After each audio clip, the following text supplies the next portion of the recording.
I talk to you? All right, cool. Let's talk. So look, education, it's important. To me, it's important to you, right? But at one point in time, in the African-American community, as well as the minority community, education wasn't something that was provided to us. We had to fight. We had to tussle. We had to rustle. Everything just to get an education. At one point in time, everything was segregated. We got secondary books. We got secondary education.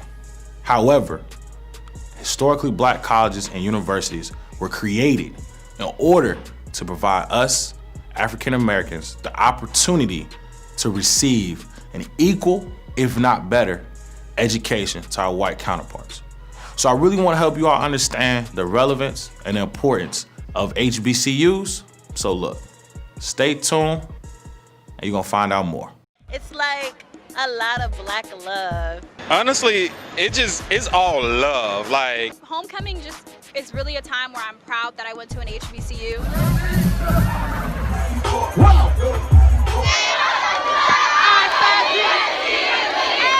It makes me feel like, all my friends, all my, my brothers and sisters are just doing well, and it's good to know that, we learned a lot, that we were able to go out and be very successful after school. Like, you're a part of this dynamic group that, has accomplished so much, and it just feels so good to come back and, see everybody that's on their, everybody's on their game. I just always knew I wanted to go to a HBCU.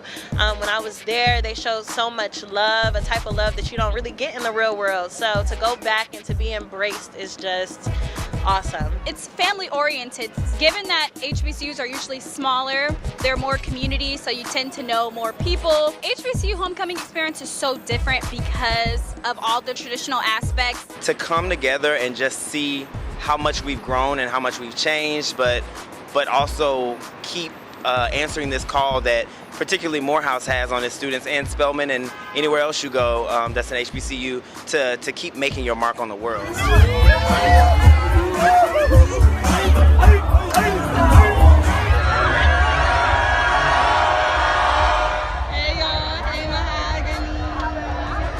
Hampton's homecoming is lit. I mean, honestly, it's only one real homecoming. I mean, when you talk about Spellhouse, like, it's so lit. We share homecomings. Not too many schools get to do that. And so you get to see the Spelman girls, and then you also get to see the Morehouse bros, and it's just like a beautiful experience once you get on campus. If you don't have a family reunion to go to, but you went to an HBCU, you always have homecoming.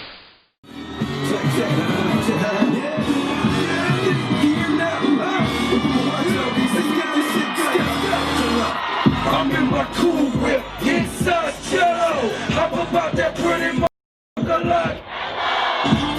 Hello, ladies, how you doing? That crazy girl. They know, got white, low, rock who, say what? They know, I can about them. Who, young, what? Put the wheels on the coupe. Lifesavers, hit the club with 20 bros like flavor. I'm on the top floor, no neighbors. Who you cannot get my hello. And I want to thank the Aggies for hosting us here today. And historically, black colleges and universities are an example of finding mechanisms to carve out a better life for future generations. This institution is a testament to perseverance and not being defeated. You're both here now. You grew up near each other in North Carolina. Greensboro, North Carolina. Greensboro, North Carolina. There's a great college there named North Carolina A&T. This is the nation's largest historically black university.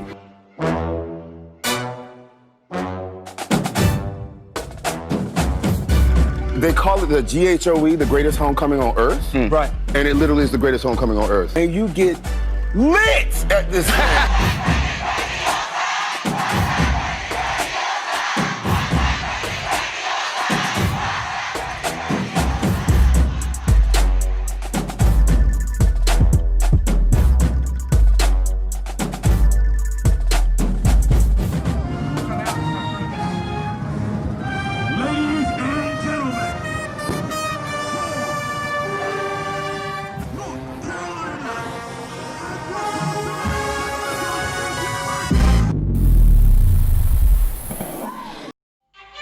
community fighting for the right to learn. Who gonna control our education? Are we gonna let white folks control it or black people? A rich cultural legacy. Black colleges, we're redefining what it meant to be black in America. It's an unapologetic black space.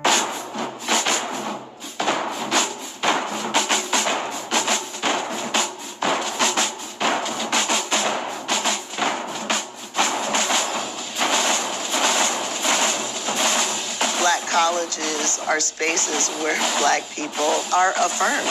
You could be yourself and develop yourself in this rich soil. It's a space that is an unapologetic black space. These are places where there's incredible freedom to explore. We wanted to better ourselves. We wanted to have an institution where there people like us all wanted to be more than the status quo. The question for African Americans has always been, what is education's purpose? Who controls it?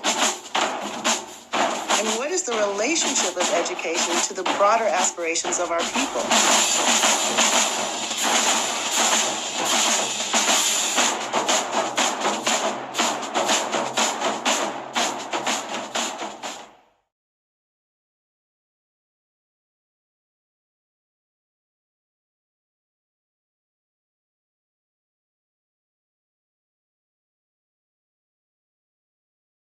Hi, everyone. This is Terry Taylor from the Reginald F. Lewis Museum. I'm the Education Programs Manager, and welcome to our virtual storytelling program, Shortcuts Homecoming 2020. And I want to, at this time, turn it over to the producer of this Homecoming Shortcut show, Dr. LaMarr Shields. Terry, thanks for that great introduction. I am Dr. LaMarr Darnell Shields, the producer of the Shortcut Show. And I am so honored that you decided to hang out with us live today at the Reginald F. Lewis Museum. The Shortcut Show is a live storytelling series that harnesses the unique, renewed position and perspective of the African American experience through the Black barbershop and beauty salon. If you've ever been to a Black barbershop or a beauty salon, you know that you hear a lot of stories. So the Shortcut Show is inspired by these stories. It exists to celebrate the stories of Black and brown people all over the country. And today's show is called Homecoming. But before we get to me introducing our great hosts and the great storytellers, we always like to do in our African tradition, we like to pour libation. Now, I'm sure some of y'all who went to HBCUs or some of y'all that drank in college, you always said, I want to pull something out for the brothers and sisters who ain't here. And some of y'all said, if they ain't here, they ain't getting none on this liquor. Well, the reality is that is an African perspective. That is an African tradition, and it is called libation. And if you've never been to one of our shows, we always started our shows by honoring our ancestors. We always honor God and the Creator first. But then I want to honor those ancestors who transitioned. But these ancestors aren't just African Americans, they're African Americans who attended HBCUs. So as I pour the water, because water is the most purest substance on this planet and it goes into the earth, when I pour the water and say the person's name, we typically say Ashe. So I'm going to start with the Reverend Dr. Martin Luther King Jr., and we say Ashe. Toni Morrison, and we say Ashe. Herman Cain, and we say Ashe. Esther Rolle, and we say Ashe. Chadwick Boseman, and we say Ashe. Earl Graves, and we say Ashe. And the great Reginald F. Lewis, who the museum is named after, and we say Ashe, Ashe, Ashe. And so now we want to honor those African Americans who are still living, who attended some of the greatest institutions on the planet. I'm going to start with myself because I'm representing the great Grambling State University in Grambling, Louisiana, the home of the Fighting Tigers, where everybody is somebody. Now I want to honor Spike Lee. I want to honor Doug Williams, Marilyn Mosby, Langston Hughes, Marion Wright Edelman, Oprah Winfrey, Jesse Jackson Jr., Jesse Jackson Sr., Felicia Rashad, Debbie Allen, Sean P. Diddy Combs. Now, we didn't say you had to graduate from an HBCU. We said attend an HBCU. Wale, Megan Thee Stallion, Keisha Knight Pulliam, 2 Chainz, Tony Braxton, Common, and Michael Strahan. All of us have gone to HBCUs, and shout out to my girl, Erica Badu. Now, I want to introduce you to the amazing host of tonight's show. You might have seen him on Comic View. You might have seen him on Oprah. You might have seen him traveling all over the country, performing with JB Smoove. I'm talking about the great comedian, Stacey Carver. Now, Stacey did not attend an HBCU. We're not going to hold that against him, but his amazing wife, Adrienne Watson Carver, went to and attended Hampton University. So I want you to put your hands together for the host of our show, the Shortcut Show, the Homecoming series, my good friend and brother from Rutgers, from New Jersey. Put your hands together to the Mr. Omega Man, Stacey Carver. Thank you so much, LaMarr Shields. As I give his government, I don't know where you at, brother. I'm in my basement. We quarantine. But you know what? We're here tonight to talk about and to celebrate HBCU homecomings. That's right. I'm your host, Stacey Carver. We got some fantastic storytellers to give their experiences, their feelings, and their love about their HBCU. I know I love mine. Grad school at Coppin State University, where I got my master's degree in special education. Now, I graduated from Rutgers University, okay? But my freshman year, I went to South Carolina State University, Orangeburg, the Marching 101. Shout out to all the Bulldogs. Then I transferred. So I know I had my experience about HBCUs. I know the love. So ladies and gentlemen, we're going to go with our first storyteller, Miss Kamaria, who's taking a trip down memory lane and also traveling down I-20 from Texas all the way down to Louisiana, where she gets off on exit 81, which takes you right into the entrance of the home of the winningest college football coach ever and the nurturer of the first NFL Super Bowl champion quarterback. Ladies and gentlemen, Grambling State University.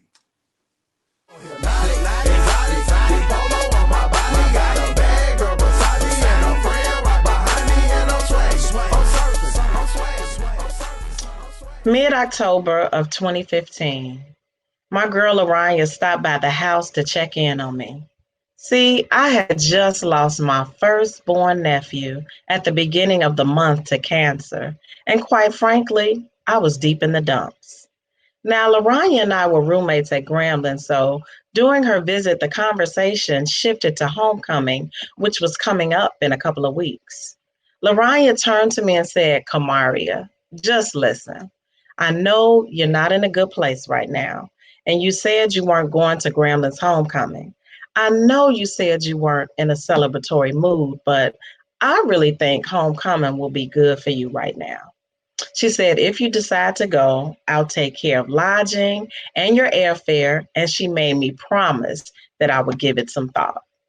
A couple of days later, I reluctantly took Laranya up on her offer and headed to the airport on Friday, October 23rd, in the wee hours of the morning to board a flight to Dallas. It was raining when we left Chicago. It was raining when we arrived in Dallas. And by the time we picked up our rental car to head down I-20, the sky opened up and just started pouring. Now, I love a good thunderstorm when I'm sitting in the comfort of my home with soft music playing and scented candles burning, but riding or driving in it is a whole nother story. So me, Laranya, and Stephanie are riding through this storm, and I'm all nervous and jittery, but as I thought about my love for the Big G and getting back to the place where it all started 22 years ago, the thunderstorms turned to light sprinkles with patches of dryness. Then Laranya hit the gas a little harder and pumped up the sounds. The closer we approached Grambling, the more excited I became. Then all of a sudden, my mouth started salivating at the thought of Captain D's, which is absolutely the first place I go to eat whenever I head back to Grambling. Butterflies filled my stomach each time I thought about rekindling age-old relationships with Gramblingites near and far. Finally, we approach exit 81. That's right, baby. Exit 81 leads you right into the entrance of the Grambling State University, which is our sacred foundation of Black excellence, where everybody is somebody, as long as you got that fee sheet, though. Y'all, it just don't get any better than getting off at the Grambling State University exit off I-20. That's where all the magic happens. All I could think about was taking that 12-hour ride from Chicago to Grambling, Louisiana, my freshman year with my mother, my godbrother Fred, my brother Atu, my best friend Sandy, and a young lady named Tamara, who I had just met 2 weeks prior. It took me back to the euphoria I felt when we crossed over into the mighty Tiger Land. As soon as we get on the yard, the showers started up again. So we headed right to the bookstore to get rain jackets and our must-have GSU paraphernalia. Then we purchased concert tickets because our girl, Erykah Badu, was performing. Now, I don't know about you all, but the great Erykah Badu is a proud Grambling State University alumna, and she prides herself on giving back to her alma mater.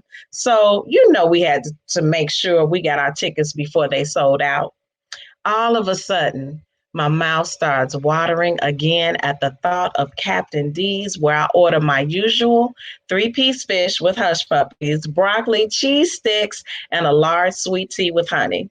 It does it every time. Fast forward to the concert on Friday night. The crowd is super hyped. It's me, Lorania, Nikki Boyd, Tango, Marshall Mouse, and a few others kicking it so hard. Next thing you know, the beat drops and we end up starting and swagging and surfing and swagging all in unison in the auditorium. The energy in the room was so unforgettable. Meanwhile, Erykah Badu posted on Facebook Live that all the planes had been grounded due to bad weather conditions in Dallas, but that she and the band were finally headed our way for a 35-minute flight. Now, some folks didn't take the news well at all, so they left the concert. But the majority of us stayed and welcomed Erykah with open arms, even as she arrived shortly after 1 a.m. The concert was so intimate. She shared memories of being on the yard. She sang On and On, Bag Lady, Next Lifetime, Tyrone. I'm getting tired of your ish. You don't never buy me nothing. She sang a few Gram Fam classics and much, much more. And you already know we sang every verse with her. Erykah could have canceled the show, but she pressed through to give back to her alma mater, and she gave us everything she had. Erykah was so amazing. I didn't think it could get any better, but here comes game day with the football team and the band right around the corner. Saturday rolled around and all I could think about was sitting in the stand next to the band, waving my hands and the crowd going absolutely crazy. Y'all, I can't play a lick of instrument, but I always saw myself in the band. Watching the halftime show took me back to my freshman year when I wished I was in the band. I just wanted to magically play any of the instruments and know all the dance moves. So seeing the band perform was so nostalgic for me. Grambling beat the brakes off Mississippi Valley. We tailgated. We drank purple Q oil. We traded hugs with each other and took plenty of pictures, all in the rain. Mother Nature was like, bam, you are going to take all of this and have a great time. The homecoming grand finale was the alumni midnight breakfast at our dining hall, where we had a Gram Fam DJ rock out the best bounce music. And we had the biggest Southern breakfast spread that included eggs, bacon, sausage, fried fish, fried chicken, biscuits and gravy, fresh fruit, and cheesy grits. The party didn't stop until 4 a.m. in the morning. And you know we closed it down like we always do, singing Do What You Wanna while second line dancing with our umbrellas. I didn't think I had space in my heart to be happy about anything at the time, but I did. I didn't think I could have so much fun at homecoming during 50 plus consecutive hours of rain. Oh, but I did. Did going to homecoming help me heal everything? Absolutely not. But it did help me become more balanced and find my way closer to the center. I just had to press my way through the storm. GS, GS, GS, GSU. I thought you knew.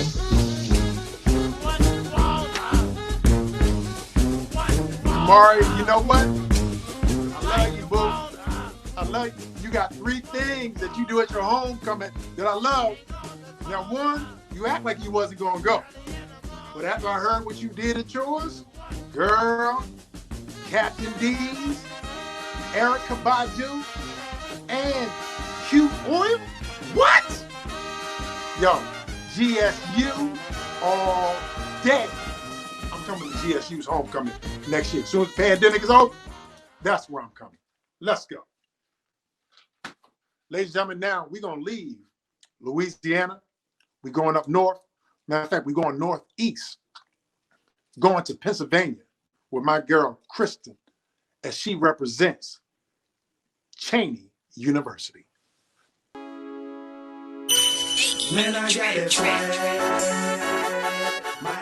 Attending an HBCU wasn't an option. It was the only option. My parents are both graduates of rival HBCUs. I grew up surrounded by HBCU graduates, exposed to Black excellence and the rich history of historically Black colleges and universities.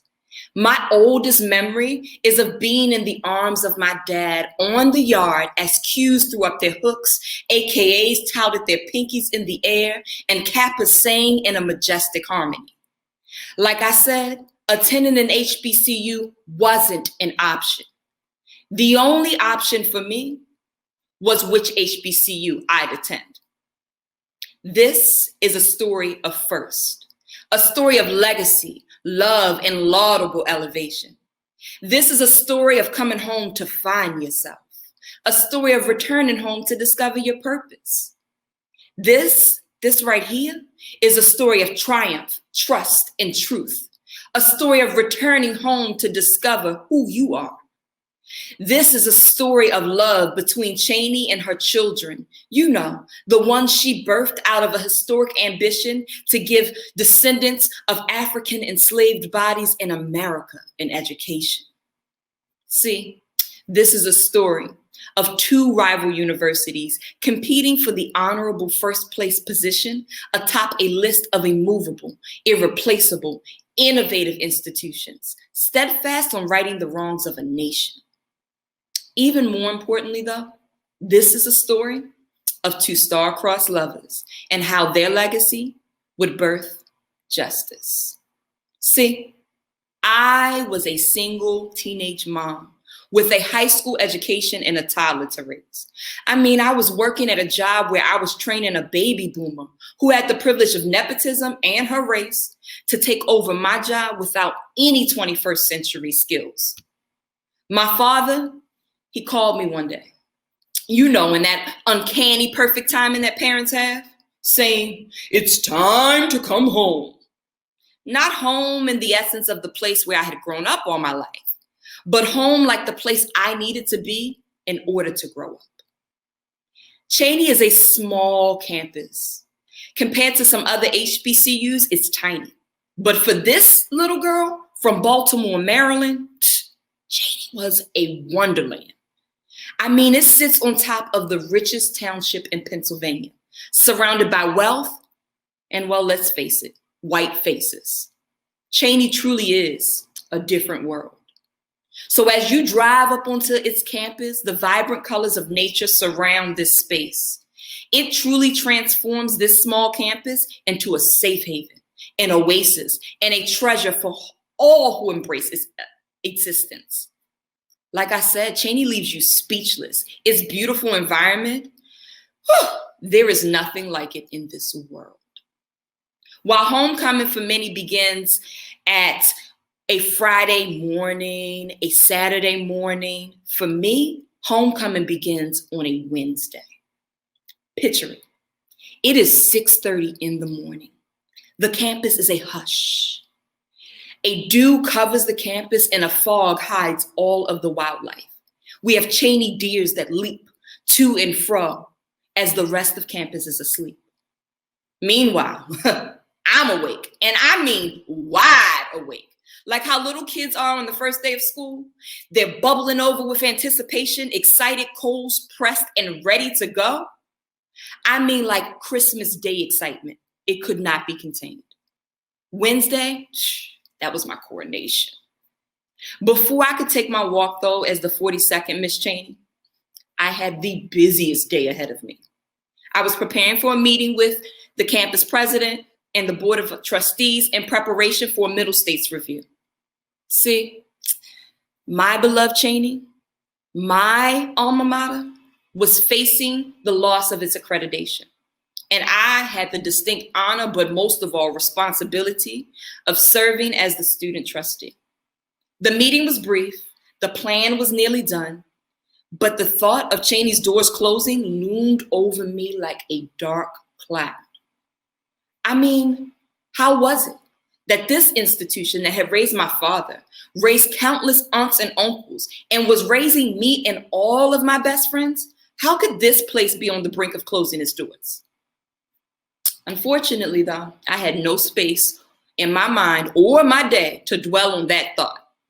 No, I had a coronation to plan, and I had countless classes to attend. So as I finished the last of my 18 credit course load for the day, I returned to my dorm room, sat to get my face beat. Child, my palms were sweating as I was rehearsing my speech. But 20 minutes later, your girl showed up glam and ready to go. I walked from the new building, past the caf, past King Hall, past what used to be called the Body Shop, up by, Marcus Foster, and then past Tubman, which is now closed down, unfortunately. But we gathered in front of Marian Anderson Theater, ready to celebrate Black excellence. I mean, this was an elegant affair, full of ball gowns, elegant suits and dresses, traditions, and the celebration of the brightest and best that this campus had to offer. I mean, this was honoring regal elegance at its height. As I hugged my mom and dad, I felt the strength of these two HBCU grads, but a sadness overcame me. I mean, here we were in a 40-plus-year-old tradition at a 175-year-old institution. And yet, those doors, the thought of those doors closing crept back into my mind. I stood there at that podium, hands shaking, delivering my speech, overwhelmed with the thought of all it had taken to get me here. I mean, think about it. 4 years ago, I left my son, my young prince, and went away to college in order to create a secure foundation for us. These two star-crossed lovers from rival universities, my parents sitting in front of me. I mean, this moment, this precious moment, filled me with nothing but awe. I did it. I went from being a single teenage mom to fulfilling the promise of my ancestors. So I curtsied, I smiled, and delivered my speech with a heavy and full heart. As the weeks continued, we planned student government activities that truly elevated the atmosphere. I mean, Cheney had never seen an environment like this. See, over the years, Cheney had lost, what do you call that? It's je ne sais quoi. It was losing its light, its luster. But this homecoming, child, how this homecoming was surely going to spark Cheyney's return. I mean, ignite the fact that Cheyney University, the first HBCU, was back for epic return. And then the day we all waited for, Saturday came, and it swept in like a tidal wave. While the institution might have been in the fight of its life, that day, this homecoming day, that would be the reason why all of us would fight with all our might to ensure that those doors remained open. So as Saturday came in with a frenzy and we arrived at the last homecoming that I would ever spend as an undergraduate, the Greeks cleaned their plots, the Qs started their barbecue, the Catholics pitched their tents at the top of the hill, alumni searched for parking, undergrads filled up the space lining the wall of Grink Lane. I ran around like a chicken with her head cut off. I mean, from meet and greets to alumni wanting pictures with Miss Cheyney, to countless phone calls from my dad asking me to take a picture with this friend, come meet that friend. I ran from building to building, plastering on my different hats, smiling with my pageant wave for all to see. Let me tell y'all something. I wanted nothing more than to eat some chicken at the Q plot, to let my hair down, to creep off to the Alpha plot and hang with my best friend, Mr. SGCA Governor, former Mr. Cheyney, Rashad J. Washington, because let truth be told, he'd kill me if I didn't say his whole name and title. I wanted to grab a drink and celebrate our senior year. But duty calls.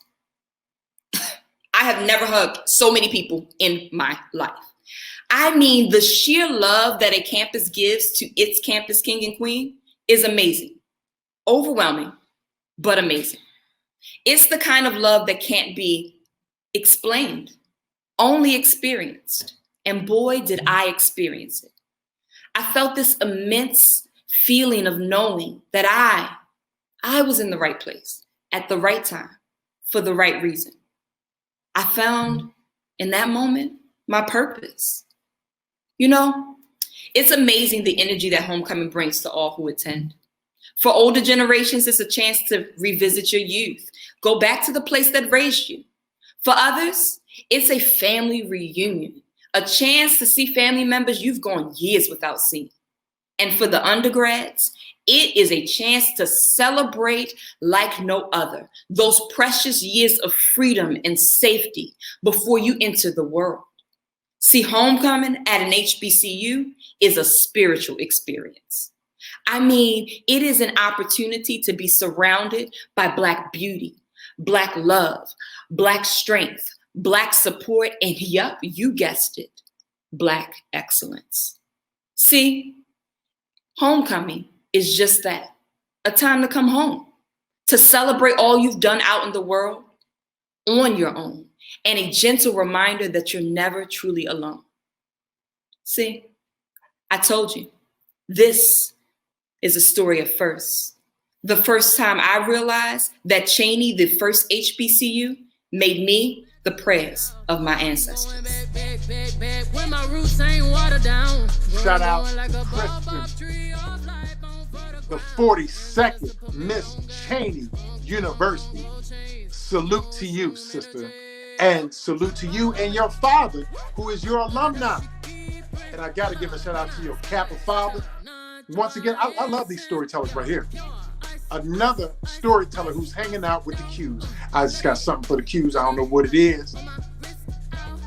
Ladies and gentlemen, her father had her at the Q plot as a child, and he's a Kappa. So he knows where to hang out. He knows where the educated alumni are. Shout out to Cheyney University. I hope you're loving all the storytellers we have tonight. Shout out to Reginald F. Lewis Museum for hosting this. Now, ladies and gentlemen, we were in Pennsylvania.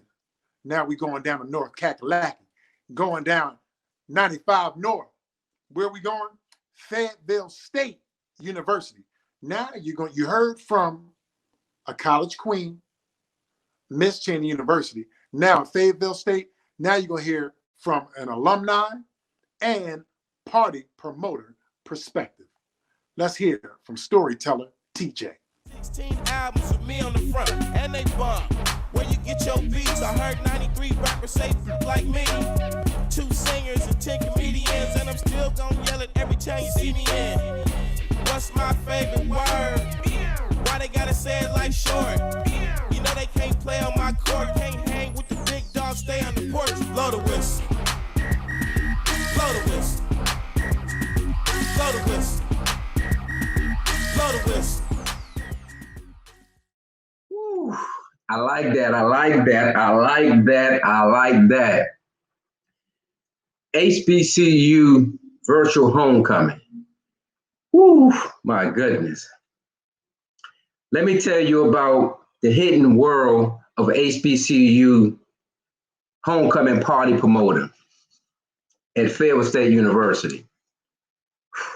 It all started for me in 1987, my sophomore year at Vance Hall, in the parking lot, eating a bucket of chicken, hanging out with the boys, Pup Love, K Love, Black, Yak Yak, Richie Rich, Butt Naked, Big Man, Charlie, T-Hall, and Kenny Ken.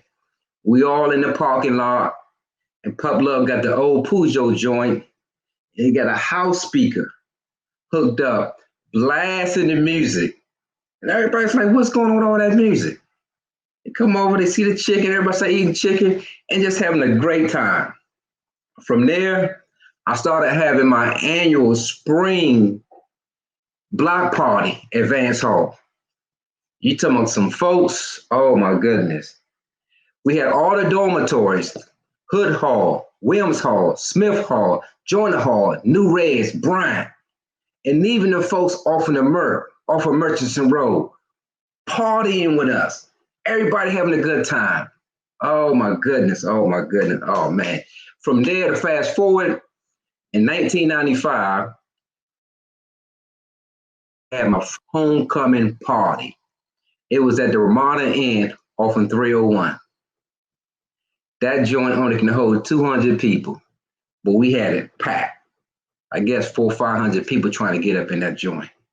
And from there, now we are partying at the Skyview Multiplex, downtown Fayetteville, 800 plus folks getting in there. Oh my goodness.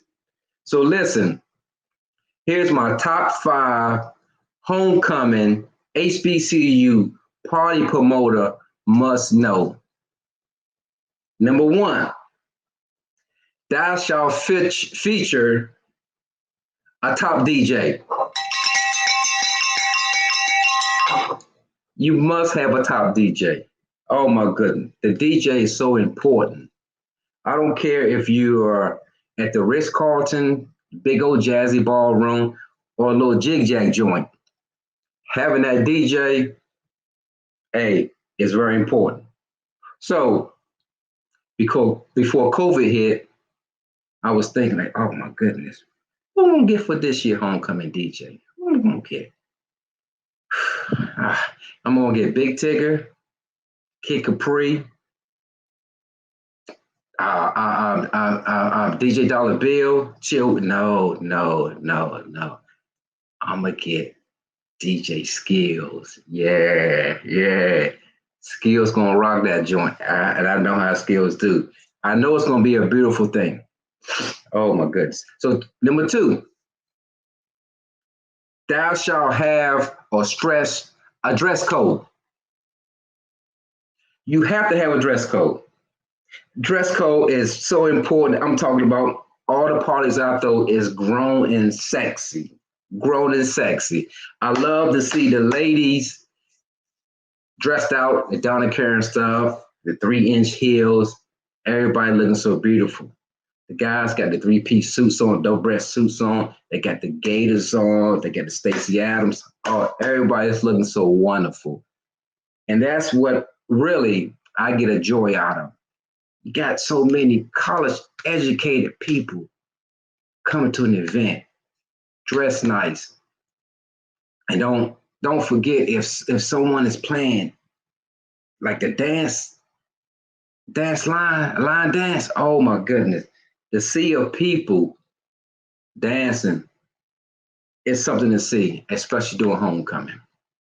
Number 3, thou shalt not give everyone a hookup. Everybody wants to hook up.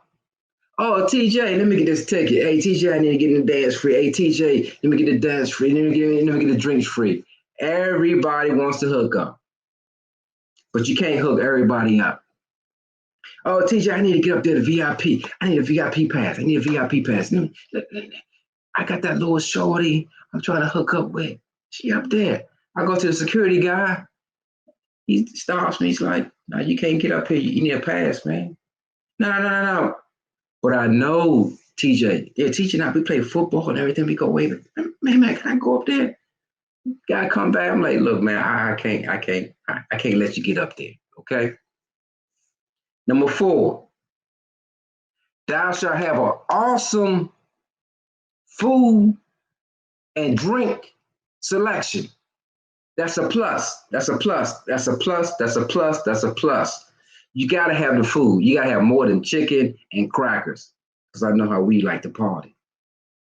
You got to have a variety of food. And for the drinks, you got to have drinks for the old school guys and new school guys. You know what I'm saying? So the old school guys, they like the, you know what I'm saying? They like the Henny, they like the Ciroc. Everybody love the Ciroc. The ladies love the Ciroc too. Them young cats, they like that Douce, and they like the, you know what I'm saying, the Ace of Spade. Number 5, thou shalt know when Frankie Beverly and Maze are playing and the lights come on, it's a wrap. It's time to go home. You got to get out of here. We've been partying for 6 hours.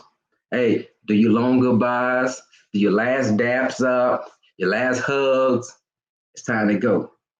It's time to go home. I see you next year.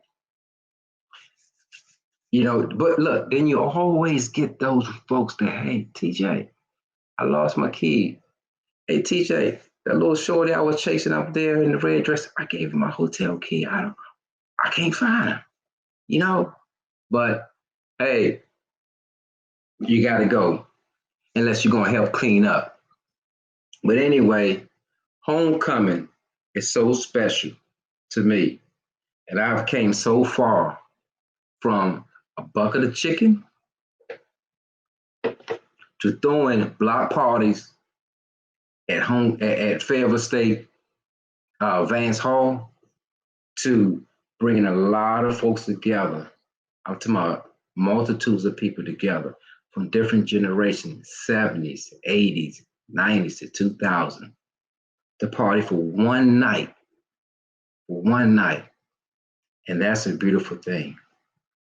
And that's why I love Fayetteville State and I love homecoming. We're gonna have a funky good time. You know what? TJ, you need a TJ in your life. That's all I got to say. TJ is the Puffy, he the P. Diddy of HBCU homecomings. He is the P. Diddy of Fayetteville State University. You're the person who keep everybody alive. But I'm telling you right now, the people you hang out with, why your homeboy called Butt Naked? You got a homeboy called Butt Naked, Black, and Yak Yak. I guarantee you the only person that graduated was Butt Naked. Off the chain. I appreciate you. But you need the party promoter. Why? Because the party promoter, alumni, that's the person that keeps you abreast of what's going on and lets you know that homecoming is going to be live. So we appreciate you, TJ. Keep representing Fayetteville State University. All right, ladies and gentlemen, now we coming to my part of town. I'm in Baltimore, Maryland. We coming back to Maryland. We left North Carolina, left Fayetteville State. Now we coming on up 95 North, going to Bowie, Maryland with my girl, Tianisha, representing Bowie State University. Hey, hey, Bowie! Girl, the way you moving, got me in a trance. DJ, turn me up. Ladies, this your jam. I'ma sip Moscato. Homecoming. we're not talking about just any type of homecoming. We're talking about a historical Black college and university homecoming. See, my favorite is Bowie State University because that's my home. That's where I go to enjoy my homecoming. At homecoming, it's like I see a sea of Black excellence. Everybody dripping in it. It's just Black people everywhere. Black doctors, Black lawyers, Black, oh my God, whatever, every career in the world is Black when I go back to homecoming. And that's just such a beautiful thing because not only are we there celebrating school pride, but we also celebrating our own Black excellence. We're doing it together. So that fried fish and the food and the drinks that people hear on the outside, it's more. It's a lot more going on the inside. See, at Bowie, we're just not on campus. We're not just there hanging out for one day. We're going back to a place that taught us what Black excellence was. It was literally developing us every day, all day, in the classroom, in the gym, on the field, or whatever you did across campus, some kind of leadership position, because everybody had something to do. See, when I first witnessed Black excellence, I witnessed my grandmother and her neighbors, Miss Marie, Miss Frida, Aunt Cheryl, all scrubbing their steps in the morning on a Saturday. The house is clean, the clothes are washed, lunch is on the table, and they're all out there having community, sharing ideas, helping each other get through life, just as we were at Bowie State University as undergrads. We were helping each other, literally piece what Black excellence was for us in our own way. Never what I thought. You ask me about undergrad, all I'll say is I was having a good time, but everybody was drilling us, professors, teachers, coaches, the guy who mowed the lawn, the lady who gave you your pizza in the cafeteria. They all were literally building us up so we can understand what Black excellence was and how to see what it was for ourselves. I mean, just my story alone, I'm on campus, one of the most popular, predominant female athletes. I am leading my team. I'm a 1,000-point scorer, 500 rebound snatcher. Literally, oh, not forget, I'm the vice president of the student athletic body. I'm literally a natural born leader, and Bowie saw it and it poured it out of me and further developed that. Literally putting me on media guides. I'm on questionnaires. People calling me back from back home saying, girl, we see you on such and such. I'm like, really? I'm just happy that I'm at my face on something. The whole time that was Bowie literally showing the world what my Black excellence was as a female Black athlete. That was heavy looking back. But I'm appreciative of that moment. See, now when I arrive for homecoming, it's a lot more different. It's a lot more different because I'm walking into a sea of excellence, but excellence that looked like me. So before I can even step on the strip, because if you know Bowie, you know what the strip is, I'm hearing it. T-Rob, number 20, when we going to the court? What you doing? Where you coaching? The love is real. And they already know what to ask me next. Where is that bulldog piss? Between 2007 and 2011 when I was there, we made something lethal. See, we was the Bulldogs. We was the meanest, the fiercest, the hardest up north in the CIAA. We brought it. We made this drink called Bulldog Piss because it says, hey, this is what we do. We hit hard. So when you sip that drink, it hits you hard. It will knock you on you feel me? You just need a sip. You'll understand. See, now I got to make it happen. I got to get down to the Alpha plot and grab my barbecue. I got to go to the Q plot and get my fish. But at the same time of me doing this, I'm listening to the stories of my colleagues, of my classmates who we once helped here on campus, and we're continuing that on campus at homecoming. See, my first homecoming as a freshman, I had no idea what was going on. I was one of the hottest rookies in the CIAA. I was learning and trying to put myself in positions to be more seen on campus. And I'm like, it's homecoming. People are coming here. They're coming to see me. They want to be introduced. They want to know what's going on. But in my mind, all I'm thinking about is how I'm going to throw the hottest party for everybody on campus tonight. If not throw it, how can I attend it and make it better? See, I'm T. Robinson. I'm on campus. I'm booming. It's homecoming, and all I'm thinking about is a party, not networking, not none of that. So when I go home for homecoming now, I'm going home to present my Black excellence. I'm going home to show that those tools that Bowie instilled in me as an undergrad, I'm going to use them, or how I use them, to get myself to where I am. See, I think it's almost time to start introducing myself to people now as T. Robinson, Bowie State University, graduate, 2012. I majored in Black excellence and I minored in business administration. So that Advil, them sunglasses, that messed up stomach the next day, it's all worth it. Because I had a good time. My knees are killing me from dancing all night. My voice is gone. But I had a day of Black excellence. Powerful story from number 20, Tianisha, the basketball player. I got some questions though. Why you drinking bulldog piss? You drinking bulldog piss and fried fish, which I do love, from the Q plot. This is the third story where y'all hanging out with the Qs. Ay. I love it. The beautiful thing I love about Bowie, and I'm gonna rep Bowie real quick. Stay right there. I'm coming right back.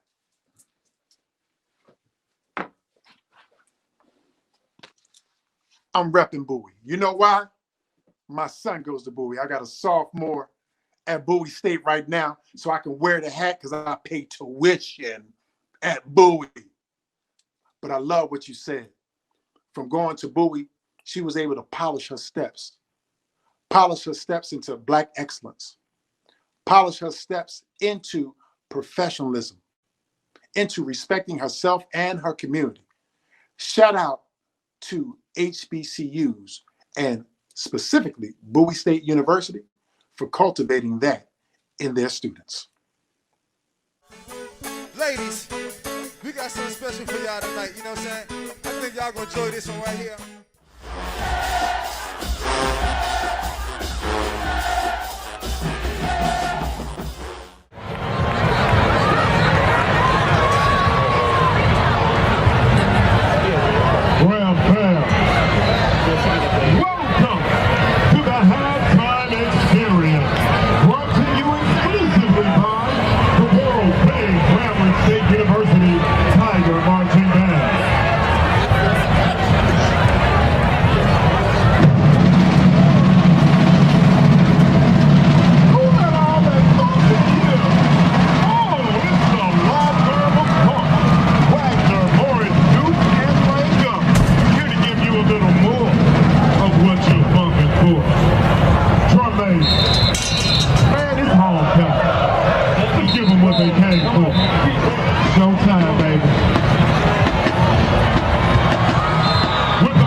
All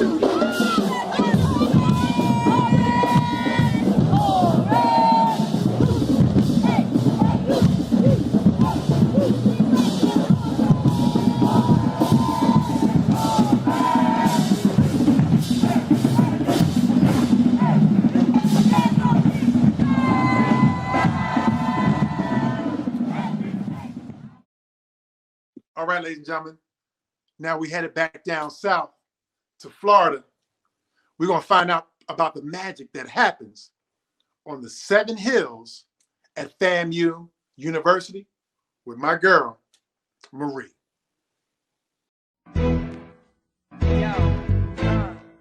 We about to set this one right. We about to do this for all the kids. You have your whole life to be the minority. That was the saying that was embedded in me my first year as a student at the illustrious and storied Florida A&M University.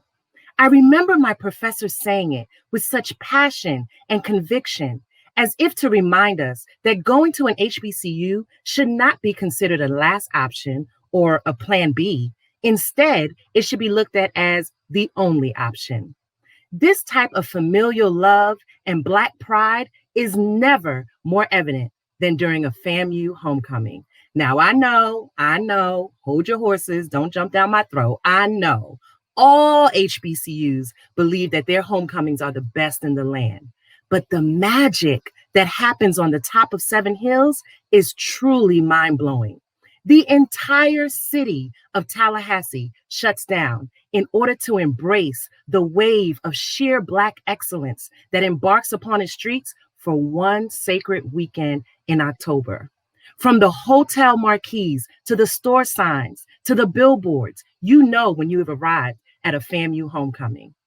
You can say the madness starts on Perry Street if you can manage to literally not get stuck in the crowds as you stop every 5 seconds to visit vendors that have lined the streets for at least 5 blocks. And then you hear the sound of that marching 100, often imitated, never duplicated, world-renowned band. It'll remind you that the blood of the ancestors still runs through your veins. Oh, and the smell of Southern delicacies, soul food, Caribbean food will guarantee that you gain at least 5 pounds during your visit. And I'm being modest, but the drinks in the red cups at the end of the night will guarantee that you don't care. Yes, a FAMU homecoming is like a return to self of sorts. It reminds me of everything good and fun and decent and original and creative of our collective souls. It was because of these fond memories that I was excited to share my experiences with my children. And when my daughter was born, I was so excited. I had me a little mini me, y'all, and I was determined to center her in Blackness. Kwanzaa replaced Christmas. African art adorned the walls. All of her books had Black sheroes, and I traveled far and wide to find dolls with dark skin and nappy hair. Do you know how hard it is to find dolls with dark skin and nappy hair? But I did it. Because unlike me, she wasn't going to have to wait until college to learn about Ivan Van Sertima's They Came Before Columbus or Lerone Bennett's The Mayflower. She would know all about Huey and Marcus and Malcolm and Nina. And of course, all the classic hip hop and soul music I could surround her with. But despite, or maybe in spite of everything I shared with her, my daughter shied away from my Hotep given experience. I mean, maybe the Kente Claus Halloween costume was a bit too much, maybe just a bit. As her talks of Mommy Guess What became our new conversation starters, and she wanted to tell me all about the colleges she was researching, she told me about Dartmouth, Georgetown, Yale, Penn State, UCLA, Harvard. I was like Florida Evans in Good Times. Damn. Where was the research that she had done on Hampton, Howard, Spelman, Morgan, FAMU, It reminded me of those viral videos where everyone goes crazy because a Black scholar is accepted into an Ivy League school. Why aren't the videos of Black students who get accepted into the top 10 HBCUs, why aren't they invited to talk shows? You know why? Because Black youth intelligence is still only validated when accepted by white institutions. I wanted to tell her, baby girl, you have your whole life to be the minority. But I didn't. Instead, I took her to a FAMU homecoming. Now, from the moment we stepped on the set, her eyes opened wide as she saw the Divine Nine stepping and strolling. She took in the smells, the sound, the music, the people, the moment. We started at Convocation, where Scott Uzel, a FAMU alum and now president of CEO, talked about his days on the yard. And then we went to the Gaither Gym, where the Marching 100 was putting on a band showcase. And she got to see girls that look like her play the same instrument that she loves, the saxophone, with such style and grace. And of course, we went to the football game because unlike other HBCUs, we go to our football games during homecoming. Now, we may leave at halftime, but we go to the football game. And during the game, she got to see the halftime show to end all halftime shows. And then it started. The foot stomping and the hands waving in the crowd because that Rattler charge. Mommy, what's that? Oh, that's that Rattler charge. When the dark clouds gather on the horizon, when thunder and lightning pierce the sky, when fate is but a glare in the eyes of a fallen rattler and hope a lost friend, when the sinew of the chest grows weary from those hard charging linebackers and the muscles in the legs grow tired from those hard charging running backs, you will always remember that the Rattlers will strike, and strike again. By the end of the weekend, she was doing the Rattler charge. Now on Sunday, everyone goes to the parade, but you have to get there early if you want a good spot on Orange Avenue. We got to see the floats and the teams and the clubs and all of the bands in the surrounding counties walk down that very long road. We got to see it all. The president throwing beads to the children. And it reminded me and it made me realize that FAMU homecoming is like a holiday. And my daughter got to witness it all. So, of course, when we get home, I was eager to know, well, what did you think? Did I do enough? Did I really do enough to show her the majesty of FAMU? But because, of course, we didn't get to witness it all. We didn't go to the dorm step show or the fashion show. We didn't go to the concert. But she got to see the people. She got to feel the warmth and the love and the smiles. She got to witness the magic that happens on the top of Seven Hills. And it's a magic that can't be described in words because it's really only truly felt in the heart. But in typical teenage fashion, she was very elusive with her feedback until one day, weeks later, while I'm sitting at the kitchen table, she says it like a fleeting moment passing by. Mommy, you know, I think I'll add FAMU to the list. I'll consider it. No explanation, no clarifying questions, but I was willing to take it. I did a little victory dance in my heart, and I smiled from ear to ear. I named my daughter Nia, which means purpose, and my son Jabari, which means brave comforter. And I hope and pray that she finds them both at an HBCU homecoming, specifically FAMU. You know what, Marie? I love what you said, but let me correct you. You didn't go Angela Davis on your daughter. No, you went Sojourner Truth. Why? Because you took her out of her state of bondage, her mindset of PWIs, and set her free to the HBCU love and Black excellence. So shout out to you, sister, for taking your daughter to FAMU's homecoming so she could get that love and understanding. That's why we come and celebrate and come together, and you get to see Black professionals who change the world, but come back and have a good time so you can party for a purpose at an HBCU homecoming. We going to the ATL, the AT aliens. If you've never been to the Spell House homecoming, ladies and gentlemen, you need to go. Let's hear from this strong Morehouse man. We got the perspective from a queen, from other HBCU alumni who were students who went to their homecomings as undergrads. Now let's get the perspective from the student athlete, Timothy, at Morehouse.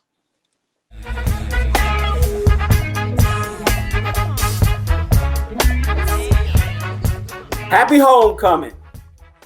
Just a short little phrase, but there's so much in it. On the surface level, it's homecoming season and it's time to get it. But at a Spell House homecoming, it means so much more. Happy homecoming. If done with enough energy and emphasis, it can hide the fact that you forgot somebody's name.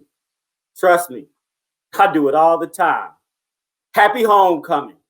So let me tell you a story about a cool fall afternoon. I think it was about 63 degrees on the west side of ATL. I remember standing on top of a chair with a panda head on, looking like the cover of Kanye West's College Dropout, swinging from side to side with a bottle of tequila as my man Chief Beats plays International Players Anthem by UGK. And everybody's waiting for him to drop the beat to say, "Too soon, don't do it, reconsider." And at that moment, I've not a care in the world. At the top of what we call the Red Clay Hill on the hallowed grounds of the Morehouse College. Now, did this happen back in the 90s when I was undergrad? Nope. Happened a couple years ago. And one would ask, why would somebody in their mid-40s with responsibilities act this way? It's no other reason, but it's a Spell House homecoming. Happy homecoming. Now, while I relish and enjoy these homecoming shenanigans as alumni, the reality is I didn't have these as an undergraduate. Never made Black College Weekend in Daytona Beach. Missed every Freaknik, even though I was in Atlanta. Still mad at Bill Campbell about that. And hardly ever made it out to the yard. All staples to a 1990s Black college experience. Now, was I introverted, antisocial? Nah, nobody who knows me knows better than that. They would never say that. But the reality is every weekend from August all the way through May was filled with cross country and track meets. Now, am I upset that I missed these events? Absolutely not. Those cross-country track meets were my homecomings every week. And while I was out there, and believe me, I was doing my thing. Multiple SIAC championships, All-American accolades, school records, I could go on and on. But more so than the success, it was a camaraderie. It was a time, it was a laughter with my teammates. As we clocked thousands of miles all throughout the country on charter buses and sweaty 15-passenger vans, eating at almost every Golden Corral and Shoney's in the Southeast, and what we learned from victories and defeat. But it was also what we learned from hard work and the commitment to one another. And it's these things that have stayed with me both in my professional and my personal life since I left the Red Clay Hill of Morehouse College. Now, while we were at these meets, we would pull back in at the end of the weekend and we would know we missed something. And I would ask my friends what happened, especially homecoming weekend. We knew we missed something because the campus was littered with trash all over the place. And there was a quiet about the campus. And the stories got bigger every year of what we missed. But the reality in hindsight, back in the mid-90s, Spell House homecoming wasn't a really big thing. There were events that happened on campus. People attended the football game on Saturday, and a couple people came from the community, but it's definitely not what it is today. And that all changed in 1996, when a couple guys from Morehouse, the class of 1998, and some other classes, along with some ladies from Spelman, got together across from the football field, lit up a grill, got a couple cases of beer, a couple handles of that oil, you know what I'm talking about, and partied on through the night. And that evening in 1996 was the foundation of what's known as Spell House Homecoming today. Happy homecoming. Now, there's some old heads and alumni that will argue that Morehouse has had homecoming for decades, and it's always been a big deal. And I'm open for that debate. But all of us can agree what homecoming was then ain't what homecoming is now. I remember, and I didn't get to experience this homecoming until I finished in 1998. I remember coming back, calling my man T-Map up, saying I'm coming down from Massachusetts where I was in graduate school. And then he picked me up from the airport. We rode to the yard in his Oldsmobile. We pulled in a little parking lot across from BT Harvey Stadium. We lit up a grill, got some oil, got some beer, threw some hot links on the grill, and fired up Tupac, Picture Me Rolling. And just like that night in 1996, we partied. And at the end of that night in 1998, we had the first of many shots. And at the end of every homecoming, the last 20 years, we've had a shot. Now, what I can say is the liquor has gotten much better in that time, but also the shots have multiplied several times over. Now, in this 20 years, homecoming at Spelman and Morehouse has grown so much. And in each year, we want to make it more than just a prelude to a football game. We want it to be a true experience. So when you come to 1998 now, you might see an ice sculpture that said, "We invented the tailgate." You'll hear my man Cheech Beats playing some music. You'll have some of the best barbecue and catfish this side of Mississippi. And then after the football game is over, the stadium lights are out and the band is no longer playing. We'll be there, the class of 1998. Listen to 8-Ball and MJG, lay it down, lay it down. You hold, lay it down. And the only thing that's going to stop us is the threat of the police locking up my man Cheech because he's playing music. Now, do I get excited about homecoming? Absolutely. Why does homecoming mean so much to me? It's because I get to act 21. I get to have these experiences that I didn't have as an undergraduate. I get to watch uber professionals, lawyers, doctors, CEOs spout out explicit lyrics and just act a fool and not blink an eye. I get excited about homecoming. And when October rolls around, it's like Christmas. I'm giddy. I'm full of energy. I just can't wait to get to the yard. Do I get carried away at homecoming? Yes, I absolutely do. But if you happen to be in Atlanta on a cool fall day, make your way to the top of the Red Clay Hill, Morehouse College. Find the 1998 tents or just look for a panda head and come on into the tent and holler at your boy. And we can say those magic words together. Happy homecoming. Man, what an awesome story from my man. Tim, I'm glad you finally got a chance to experience your homecoming. I mean, sad you had to do it as a grown man and not as an undergrad, but bro, I feel you. You see, I got on the Morehouse hat. I've been to your homecoming. Why? My son attends homecoming. And if I pay tuition, I'm coming. I'm hanging out 2 years in a row. Ladies and gentlemen, hands down, I can say it. I done experienced homecomings all across the world, from HBCUs to PWIs. Spellhouse's homecoming, one of the greatest homecomings ever. Ever. Beats J-Ho. I'm not going to explain what J-Ho is, so you can Google that on your own. Ladies and gentlemen, the Spellhouse, the Morehouse man, salute to you. I'm letting you know, Tim, I'm coming to the class of 1998's tent.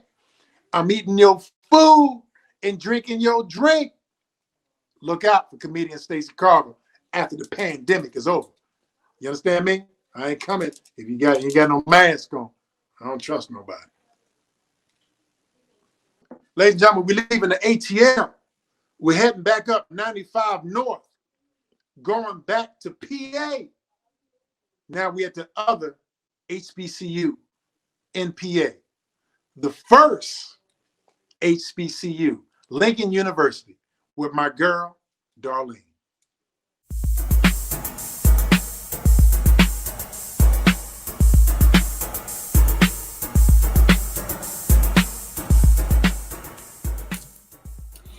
It was October 2012. My girl Erica and I are pumped up and driving up to Lincoln, ready for yet another epic homecoming. I want to thank you, Heavenly Father, comes on the radio and takes me back to freshman year. I remember it like it was yesterday. It was 1982. My parents were driving me and my good friend Jackie up to campus for our freshman orientation. Now I'm a city girl. You can't get much more city than New York. So leaving the Big Apple was a big deal. There we were, driving to PA as the tall buildings and the neon signs of Times Square slowly faded into the distance and were replaced by cornfields and country roads for miles and miles. I saw Amish people in their dark clothes and black hats with their horses and buggies. And the smell of fertilizer had us wondering where in the world we were going. But the crazy part of the trip was the ride when the car came to a sudden stop in the middle of the road. When I looked up and saw that we had stopped to let the cows cross the street, I thought, oh, hell no. But I couldn't say that to my parents. Anyway, it was a bit too late to back out now. But somehow, when we pulled up to campus, everything changed. I felt the taste of freedom. Free from, do the dishes, darling. Be home on time, darling. Y'all know how that goes. I was ready to embrace my newfound independence. Boy, those memories. So there, Erica and I are pulling up to Lincoln, ready and excited. We get out of the car, step onto the campus, the same campus that Langston Hughes, Thurgood Marshall, Kwame Nkrumah, Lillian Fishburne, and Dr. Brenda Allen, current president of Lincoln, and my soror, came from. And now, little old me, Darlene Patrice Walker Munchin. I thought about the fact that I am the legacy of those great individuals who have walked the sacred grounds of the first degree-granting HBCU. First, the Lincoln University of PA. And legacy is really important, right? But when I was a freshman, I didn't think much about legacy. You see, I had higher priorities in 1982. Let me tell you, I had a boyfriend. And when we left New York the night before, we said our goodbyes, promised to keep in touch and stay together. Oh my God, it was so sweet. But one walk across Lincoln's campus and that promise went down the drain because there were so many fine brothers at Lincoln. Besides, I was due for an upgrade. So I studied. Yes, I did study, party, learned to speak a little Russian, Kak Tibial Zavit. I even got my upgrade to a junior who was Lincoln's all-American track star. Boy, those LU memories. Anyway, this homecoming was filled with the aroma of food being cooked on the plots of the Divine Nine, live brother Rab cooking fresh fried fish, side-spitting laughter emerged from Avery and Zach, playing the dozens as usual, cups of joy juice graced the hands of many, and smiles and laughter greeted us at every step we took.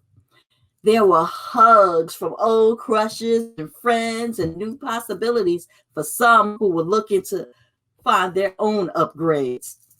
People were also talking, though, about the Unfailing Legacy, a book project that many alumni, including myself, signed up to be part of. And the book release was part of this year's homecoming festivities. I had written a section that talked about the impact many great leaders who spoke at Lincoln had on the students there. We're talking Malcolm X, Dick Gregory, Desmond Tutu, Maya Angelou, and a host of other notable individuals. I was so excited about this book release as it captures Lincoln's history as told by Lincoln alumni. But I had just enough time before the book signing to go hang out with my sorors for a while. And if you haven't guessed it by now, I am a proud member of Alpha Kappa Alpha Sorority Incorporated. Got to give a quick shout out to my soror, Senator Kamala Harris, who also attended an HBCU. But anyway, I hung out with my sorors for a while. We took plenty of pictures. Then I headed over to the new state-of-the-art Student Union building where the book signing was being taken. It was one of many new buildings that popped up through the years, turning Lincoln into this modern oasis. See, the Lincoln that I went to was in the boonies. And there was really nothing around for miles except a grocery store in town, George's Pizza Shop, and a few little mom and pop shops that were in Oxford. The nearest package store, which in the city we knew as a liquor store, was 25 minutes away and in Ku Klux Klan territory. Plus, you needed a car to get there. We didn't even have cell phones on campus. Picture that. You had to walk all the way across campus just to find out the person you were going to see wasn't in their room. Whew. I remember when I stayed in Lucy Laney, there was one phone in a long hallway, and you had to run to it when it was free if you wanted to use it. But it seemed like somebody was always on that phone.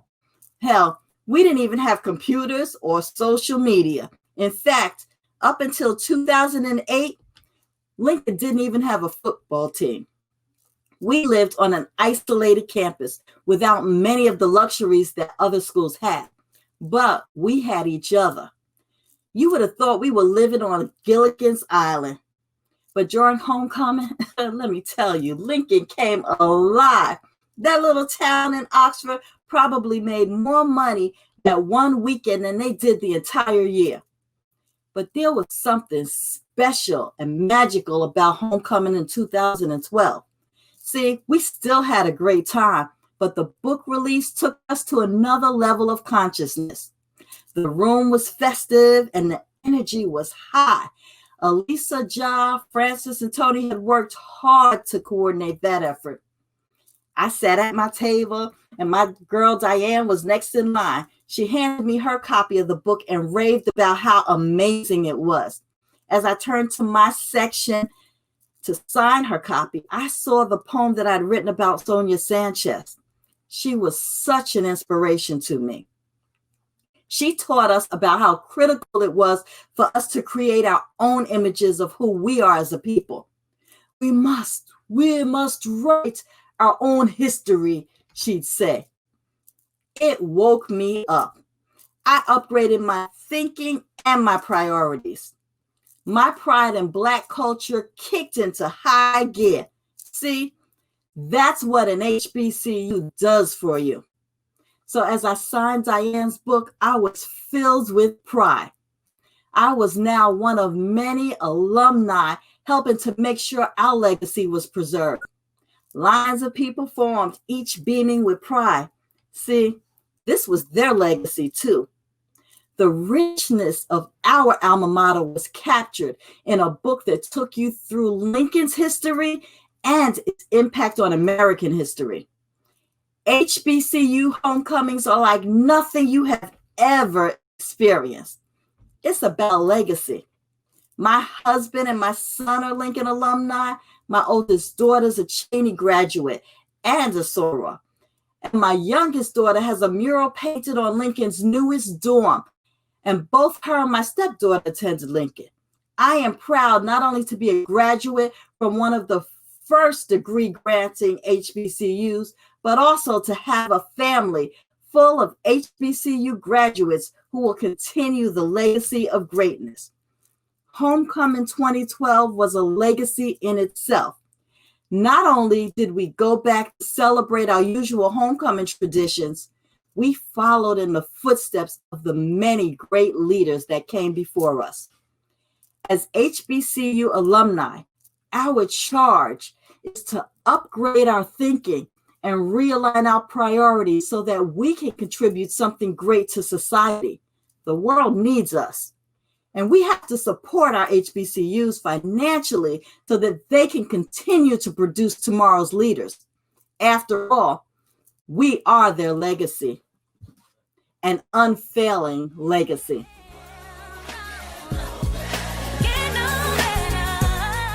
You are the champ, Darlene. Darlene, but I do agree with you on one thing, Darlene. I felt the same way. Going to college, freedom from your parents. It's the only place you can go where you can be independent, but your parents pay for you to be someplace. That's college. So I agree with you. Going to college equals freedom from your parents. But Darlene, unfaithful Darlene. Darlene ain't stepped on campus one day. As soon as she got there, she done cheated on her boyfriend and let him go. Come on. Well, she didn't say cheat. Darlene said, I upgraded. I upgraded. Ain't that something? Upgraded. But I like you, Darlene. Why? Because you wrote a book, became an author, and you guys preserved the rich history of Lincoln University. So shout out to you and your sorority sisters of Alpha Kappa Alpha Sorority Incorporated for upgrading the morals and character and history of the illustrious Lincoln University. Ladies and gentlemen, we're leaving the illustrious Lincoln University, traveling back down 95 South, coming to my neck of the woods, Baltimore, Maryland, to the home of the Bears, where we have my girl, Sister Mathina, at Morgan State University. Dance all night again. John, Morgan, Kiva, Stacey. People smile again. Sadiq and the dancehall fraternity. Woo! How many of you know that a song can transport you into a moment and a feeling? And that song takes me straight back to junior year, homecoming season. See, I was born in the U.S. Virgin Islands, raised in upstate New York, but I grew up at Morgan State University. And you would think my most memorable homecoming was the year that 4 strong Black men wrapped in a gold skirt Egyptian style carried me into the Fine Arts Center, Gilliam Concert Hall, on a palanquin. What's a palanquin? I know you're asking the question. Lean in, let me tell you. A palanquin is a handcrafted chair fit for the queen only. I rode into that auditorium in a gold and cream handcrafted crochet dress that I designed. Now, I wanted to make it myself, but my advisor, Dr. McKinney, convinced me that maybe I should save it for a more special occasion, like my wedding. I rose off that palanquin and was crowned Miss Morgan State University, 2003-2004. Oh, man. See, homecoming is practically a religion. It is not just a day, it is the week leading up to and through. But my most memorable homecoming, that was actually in 2010, about 8 or 9 years later. See, I was on campus to support the new king and queen. And of course, that meant going to the bookstore and getting my new para in the new student center. And I heard my name, Miss Mathina. Now look, I knew 2 things immediately. How many? 2. 1, this person really knew me because most of you are still trying to figure out how to say my name. And 2, they probably knew me as a mentor, right? I'm looking, can't quite figure out who it is until she gets this close, wrapped me in a bear hug. Miss Mathina, I pulled back and looked at that smile, that ponytail, and that beautiful brown skin, and was immediately transported back because that hug meant you know it was pre-COVID. It took me right back to junior year, homecoming season, before the Miss Morgan thing. See, as a journalism major, I started writing for the school newspaper, The Spokesman, before I ever took a class. That meant by my junior year, I was managing editor, and I would run from Holmes Hall to the McKeldin Center, the then Student Center. And one day I had to figure out who was going to write the story for the homecoming concert. And I remember this particular day because I was thinking ahead to later that evening. As part of the Virgin Islands Student Association and student government, my schedule was packed. Oh, and how could I forget? Because it's homecoming season, that meant rehearsals for the pep rally.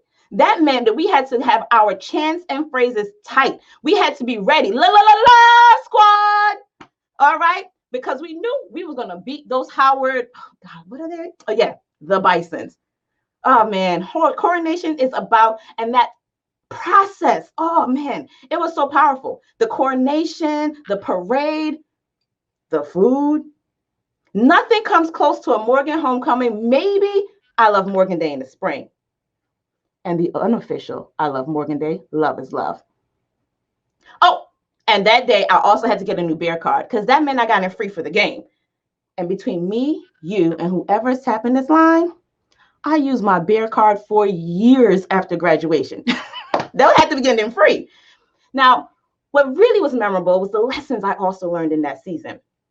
That particular homecoming, I was already coordinator for an after-school program, Kaumba. We had about 90 children that came to campus 3 days a week. Now, here's what I want you to get. Write this one down. The day before your life changes is like any other day. I remember walking into the business building, into the lecture hall, and one of my coordinators was scaring the mess out of all the girls. She had a book full of pictures that were all focused on STDs. Now, I saw one girl getting visibly upset when I walked in. She was at the top of the lecture hall, and all I saw when she ran past me was her blue pants and yellow shirt. And as I gave the wrap it up signal, I ran past her, ran towards her. Where did we go? Oh my gosh. Oh, you know what?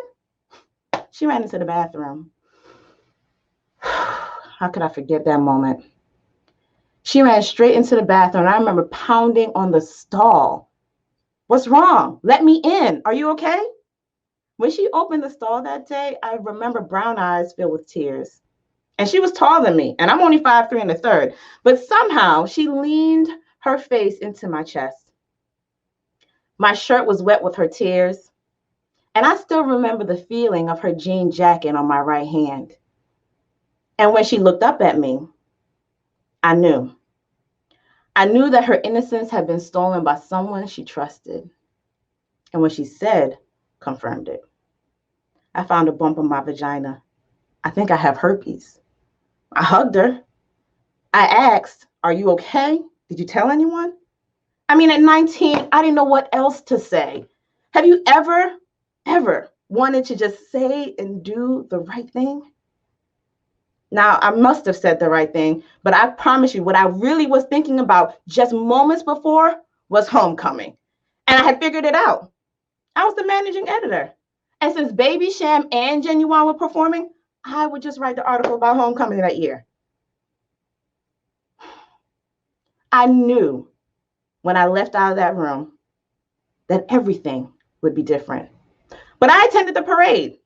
I screamed, "We are the Bears. Woo! We don't take no mess," when we beat Howard again. And I did interview Baby Sham for the paper and have the pictures to prove that he taught me how to do a dance. But it was that spring when I decided to run for Miss Morgan State University that my senior year will be less about articles and artists, even dancing with them, and will become more about what was next. Purpose, power.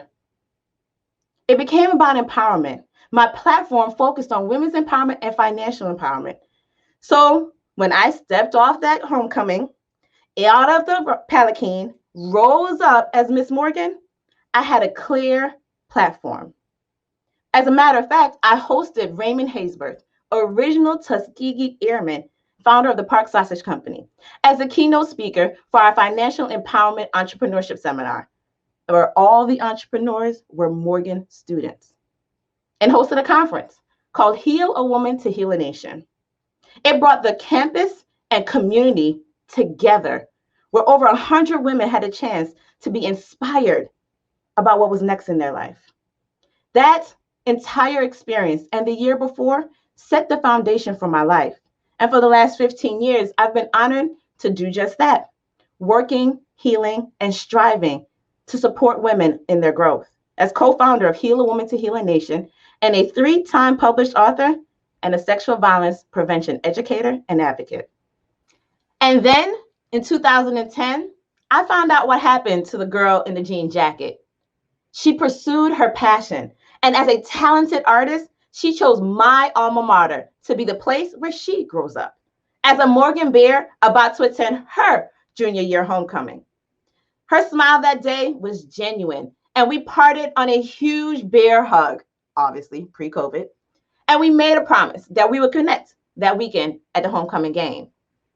See, homecoming is about parties and purpose, about reconnecting with the people you grew up on the yard with, and 20 years later, we are CEOs, parents, world travelers, entrepreneurs, and community leaders. Let's face it, we are bosses. We are Black excellence. And while we won't get a chance to yell, la la la la squad, this particular year, because we're all at home, 2020, this homecoming is about connection through COVID.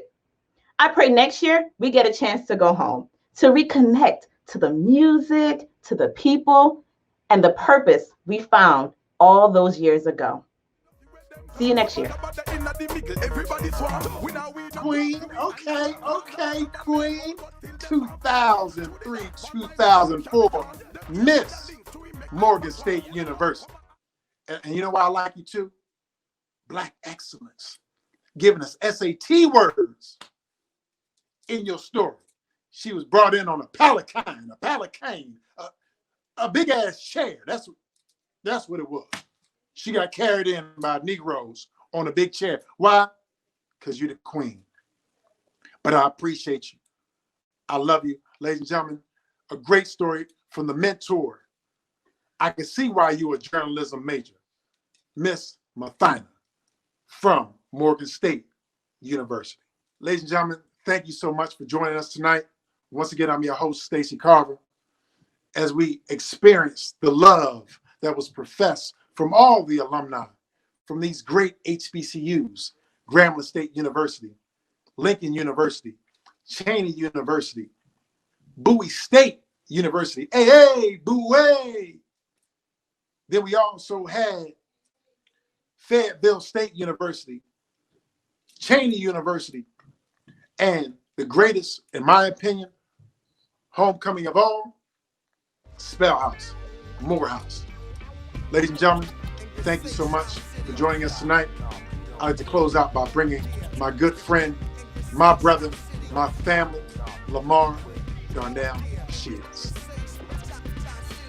Wow, that was an amazing show. I got so excited, I had to run out and grab some more Grambling gear. Shout out to Stacey Carver, comedian Stacey Carver, all the amazing storytellers. Shout out to the Reginald F. Lewis Museum and the great Reginald F. Lewis.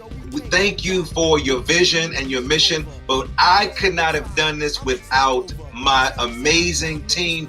We got the dopest team in the game. Who am I talking about? Shout out to my director, Marc LaVea, my set designer, Kendra Banks, the story coaches, Aisha Gallion, Tueri Ganges, Nicole Klimpaka, Eric Jefferson, and to our amazing editor and cameraman, Devon Brown, and our other editor, Sayun Joshua, and our meditation mindfulness coach. Shout out to Leonora Eubanks and all of you all for listening. We want you to go out and support your HBCUs, celebrate our legacy of the HBCUs, support our schools by not just going down to homecoming and partying, but also giving back, setting up an endowment, of providing scholarships to students to go to our great schools. Shout out to everybody that came on the show. We love you. We love you. Check us out. Go to theshortcutshow.com if you want to be a part of our next show. Shout out to the great Grambling State University in the building. Graham fam forever. Peace. I'm Dr. LaMarr Shields, the producer of the Shortcuts Show. And I attended the Grambling State University in Grambling, Louisiana. I'm Kendra Rochambeau Banks, production and set designer for the Shortcut Show, and I attended the Virginia State University in Petersburg, Virginia. My name is Nicole Klimpacher, and I'm one of the story coaches. I attended UMBC and Honors University in Maryland. Hi, I'm Tuere Ganji, the story coach for the Shortcuts Show, and I am representing Hampton University, a pirate.